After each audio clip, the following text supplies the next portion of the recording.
Hello, and welcome to Intentional Mending, the thoughtful practice of make, do, and mend. I'm Sarah Barrett Neal, manager of the Glen Arbor Arts Center Gallery. People have mended clothing for thousands of years. Mending was a practical, functional, and necessary activity in most households. It was intended to repair and preserve clothing, but it wasn't intended to be seen. Mending was what one did in a time before we lived with an abundance of clothing, and the prevailing attitude that it's better or cheaper or more convenient to buy something new rather than repair it. Here's some not so fun facts.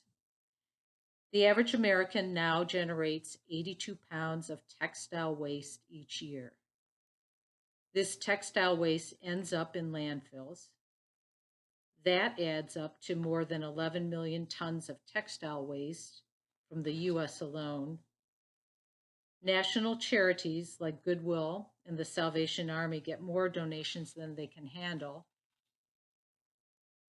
So much of it's packed up and resold overseas or sent to landfills. As a result, the sewing skills necessary to mend have not been passed along. Intentional mending takes the basic functional task of repair and turns mending into a vehicle for creative discovery. And it's also a small, thoughtful gesture of resistance. Let's explore how patching and hand stitching are a form of creative expression, quiet meditation, and a source of fundamental joy. Artist Katrina Rodabaugh published the book Mending Matters in 2018. It details her project Make, Thrift, Mend, a year-long new clothing fast during which she used her skills to create a social practice around mending. She paused her clothing consumption for a year to, quote, slow down, reconsider, and realign. In this book, she articulates the philosophy of mendfulness and offers tutorials on the practical aspects of how to mend. Katrina Rodabaugh is one of the leaders in the intentional mending movement. Here's what she had to say about mendfulness.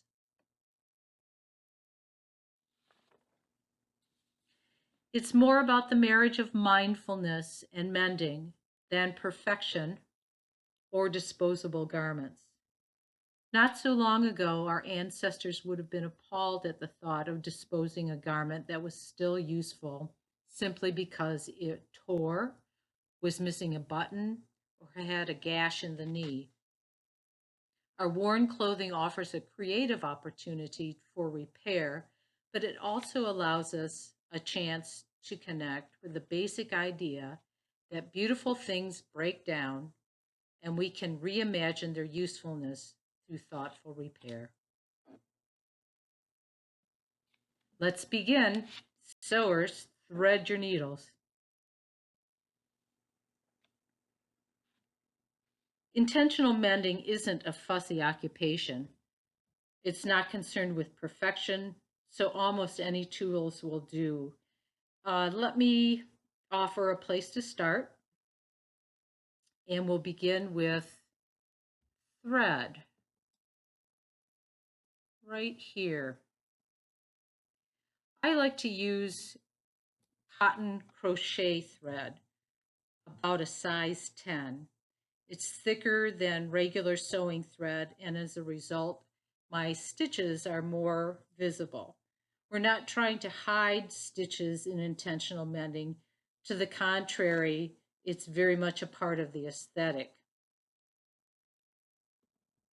This black thing here is the patch I'm using on our pants today. It's something I pulled out of my scrap bag, and I think I used it originally to experiment with some stitches on my sewing machine. You can see those here, right there. I made it a little bit sturdier by adding a layer of batting underneath. Generally, though, you'll want to choose fabrics that aren't fragile and can hold up to some use. Woven, non-stretch fabrics such as denim or canvas are good choices. I have used t-shirt material though, and I'll show you an example of that later. Bottom line, sturdy fabrics, but not too thick. You'll need needles. Thick thread requires a sewing needle with a larger eye hole. Standard issue darning needles work well. They're long and tough. Sashiko needles, which come out of the Japanese tradition of mending, are another good option. A pair of scissors. These are scissors I inherited from my grandmother. A thimble. And some long quilting pins. The ones I'm using have a flat flower head, and that just makes them easier to see. This is a pair of army pants I bought new used in the 1990s. A little bit of a close-up. You can see the blown hole in the knee right here that we're going to take care of, as well as the other patches that have come before it.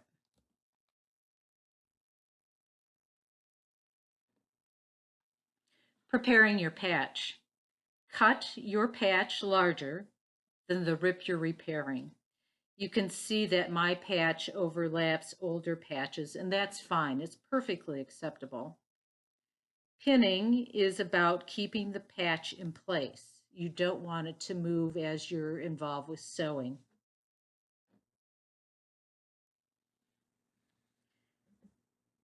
For this particular patch, I'm going to use a basic whip stitch for the repair. Start by threading your needle. Pull out about 24 inches of thread, just enough so that you can get it through most of the patching project, but not so much thread that it knots on itself as it's going in and out of the fabric. Next, I snake my left arm up the leg of the pant, and I work the needle with my right hand. So here's the movement. Bring your threaded needle through the back of the patch and pull it to the front of the fabric. In this example, the needle exited about a 1/4 inch from the top of the fabric, right there. That's where it first came in. It's a dimension I seem to go to by default. A 1/4 inch is long enough to be seen, but it's not so long that the whip stitch will get loopy and get caught by other objects when you're wearing the pants. Next, push the needle through the foundation fabric, like here, to the inside of the pant leg, and reinsert the tip of the needle back into the pant fabric from the inside, bringing it out about a 1/4 inch again into the patch material. Whip stitching is generally used to hand sew seams together. In this case, I really like the whip stitch because of its simplicity. And there's a nice rhythm to the whip stitch lines that the thread creates. But don't start out trying to visualize what the finished patch will look like. Try to enjoy quietly making one stitch after another. And during this process, I often find myself putting aside thoughts of perfection and just sew. Here's an example of the patch finished. When you get to the end of your whip stitching, do a final whip stitch over the last stitch you make. turn the pants inside out and knot the thread. After I knot my thread, I like to run the thread and needle through the layers of fabric in the inside, from the inside of the pant leg, and this invisibly embeds the thread before I cut it. This is another pair of pants that I've been working on. I decided to go with a red motif.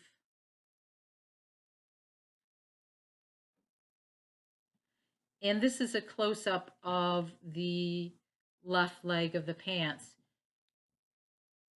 Here, I've used some old t-shirt material that I used for a paint rag many years ago. I loved the design and the marks that the paint left on the rag. So I washed the rag and I kept it in my rag bag for future use. The middle patch is canvas duck.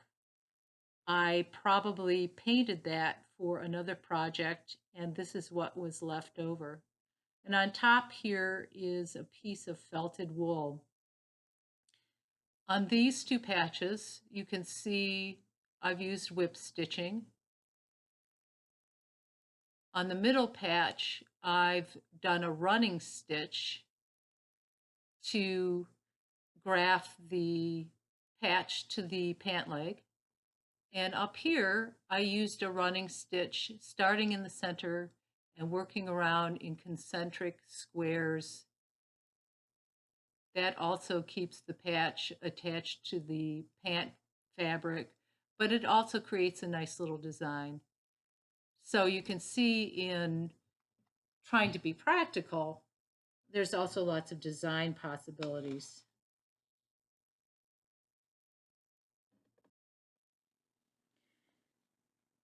These are my hands down favorite jeans ever.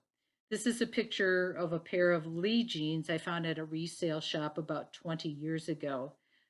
I loved their fit, but when they began showing visible signs of wear, I wasn't compelled to consign them to the trash heap because, as we all know, a good fitting pair of jeans is not something one finds growing on trees. So I got it in my mind that I would patch these pants in a committed way and began to regard them as a restoration project.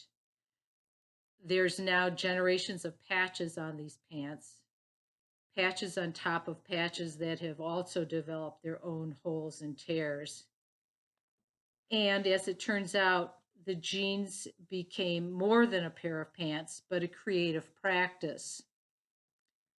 Over time, I decided to confine my patching materials to blues, blacks, and tans. And I'm always looking for an opportunity to create interesting visual relationships between patches and stitching. And look at this black patch here. This is a really good example of how thick thread stands out visually. And that's why we want to use thicker thread versus regular sewing thread, because your stitching is so much a part of the aesthetic.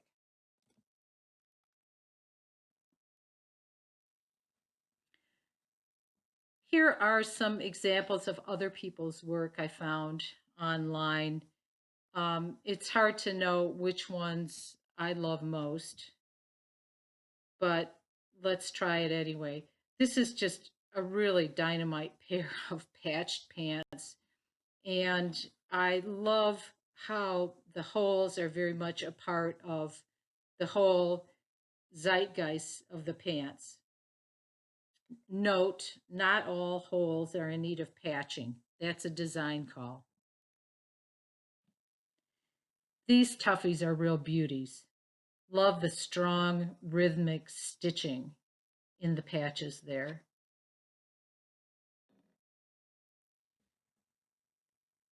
This is a pair of statement pants. I love the red patches. Here's another interesting example of intentional mending. We're looking at the underside of a sweater sleeve. And this is a place that gets a lot of wear but not much respect. I love that the owner of this sweater restored this high wear area with a variety of novelty calico print fabrics. What a dear little surprise it is when the wearer gestures and you get a flash of these little prints.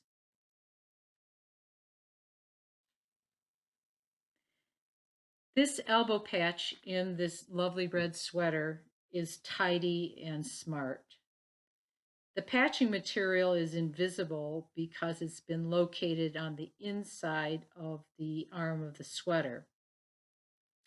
The gridwork stitching not only holds the fabric in place, but gives the stitches something sturdy to hang on to. It's a very nice use of multicolored threads. And I wanted to include this example. This square patch is part of a repair that is held together again here with our whip stitches. And then there's a single line of running stitch around it that works to frame the repair in a real simple way, but at the same time, it also works to hold the patching fabric in place. And the patching fabric is located underneath the garment. Like the elbow patch we just saw, it's a great example of the marriage of design and utility. And frankly, who wouldn't want to see these repairs? And why would one want to disguise them? Parting thoughts and other stuff. Intentional mending is a creative practice and a philosophy. It's an opportunity to mindfully consider our relationship to clothing, how we value and care for our clothes, why we might want to shift from the perspective of right to buy to let me mend, how to turn the repair of clothing into a creative practice, how to recover and cultivate fundamental hand skills that ground us. Let me leave you with a thought from author and craftivist Betsy Greer. In a society where we throw away things so quickly, making by hand or repairing is a radical act. Mending is a small way to think about what we consume and why we consume and what's important and precious. Thanks for being here today and for your interest. If you have any questions or would like to share a picture of your intentionally mended clothing, please do. Email me, Sarah B. at glenarborart.org. I wish you many hours of joyful and intentional creativity.